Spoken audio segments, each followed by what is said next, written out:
ಯಲಹಂಕ ಕ್ಷೇತ್ರದ ಸಿಂಗನಾಯಕನಹಳ್ಳಿ ಗ್ರಾಮದ ಶ್ರೀ ವೀರಾಂಜನೇಯ ದೇವಾಲಯದಲ್ಲಿ ಮಂಗಳವಾರ ಆಯೋಜಿಸಿದ್ದ ಹನುಮಾನ್ ಜಯಂತಿ ಕಾರ್ಯಕ್ರಮದಲ್ಲಿ ಶ್ರೀ ವೀರಾಂಜನೇಯ ಸ್ವಾಮಿಯ ಪೂಜೆ ವಿಜೃಂಭಣೆಯಿಂದ ಆಚರಿಸಲಾಯಿತು. ಇದೇ ಸಂದರ್ಭದಲ್ಲಿ ಮಾತನಾಡಿದ ಯಲಹಂಕ ಜನಪ್ರಿಯ ಶಾಸಕರಾದ ಎಸ್.ಆರ್. ವಿಶ್ವನಾಥ್ ಅವರು ವಿಶೇಷ ಪೂಜೆ ಸಲ್ಲಿಸಿ ಶ್ರೀರಾಮ ಭಕ್ತನಾದ ಹನುಮ ಜಯಂತಿಯನ್ನ ಸಿಂಗನಾಯಕನಹಳ್ಳಿಯ ಗ್ರಾಮಸ್ಥರ ಸಹಯೋಗದೊಂದಿಗೆ ಅತ್ಯಂತ ವಿಜೃಂಭಣೆ ಸಂತೋಷದಿಂದ ಆಚರಿಸುತ್ತಿರುವುದು ಸಂತೋಷದ ಸಂಗತಿ. ದೇವರ ಉತ್ಸವ, ಜಾತ್ರೆ, ಪರೀಕ್ಷೆ ಇಂತಹ ಕಾರ್ಯಕ್ರಮಗಳನ್ನು ದೈವಭಕ್ತಿಯ ಜೊತೆಗೆ ಧಾರ್ಮಿಕ ಒಗ್ಗಟ್ಟು, ಧರ್ಮ ಜಾಗೃತಿ ಮೂಡಿಸುತ್ತದೆ ಎಂದರು.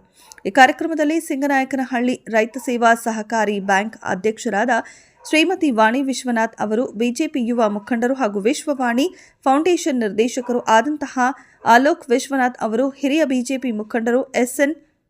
ರಾಜಣ್ಣ, ಸಿಂಗನಾಯಕನಹಳ್ಳಿ ಗ್ರಾಮ ಪಂಚಾಯಿತಿ ಮಾಜಿ ಉಪಾಧ್ಯಕ್ಷರು ಎಸ್.ಟಿ. ಪ್ರಶಾಂತ್ ರೆಡ್ಡಿ, ಗ್ರಾಮ ಪಂಚಾಯಿತಿ ಸದಸ್ಯರಾದ ಪದ್ಮಶ್ರೀ ನಾಗರಾಜ್ ರೆಡ್ಡಿ, ಶಾಂತಲಾ ರಾಜಣ್ಣ, ಕೆ. ಬಾಬು, ಮಲ್ಲೇಶ್, ಬಿಜೆಪಿ ಮುಖಂಡರಾದ ಶಿವಾನಂದ್, ಸತೀಶ್ ರೆಡ್ಡಿ, ನಾಗರಾಜ್, ಮುನಿಕೃಷ್ಣ ಸೇರಿದಂತೆ ಎಲ್ಲ ಸದಸ್ಯರು ಹಾಗೂ ಗ್ರಾಮಸ್ಥರೊಂದಿಗೆ ಅದ್ದೂರಿಯಾಗಿ ವಾಯುಪುತ್ರ ವಜ್ರಕಾಯ ದೀನ ಬಂಧುವೇ ಧೀರ ಜಯ ಹನುಮಾನ್,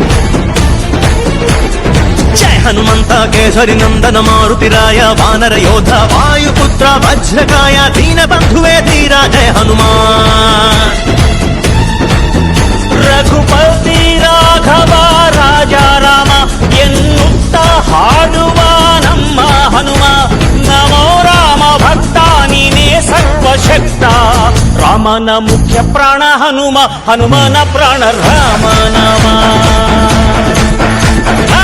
ರಾಮನ ಮುಖ್ಯ ಪ್ರಾಣ ಹನುಮ, ಹನುಮನ ಪ್ರಾಣ ರಾಮ ನಾಮ, ಜಯ ಹನುಮಂತ ಕೇಸರಿ ನಂದನ ಮಾರುತಿರಾಯ ವಾನರ ಯೋಧ ವಾಯುಪುತ್ರ ವಜ್ರಕಾಯ ದೀನ ಬಂಧು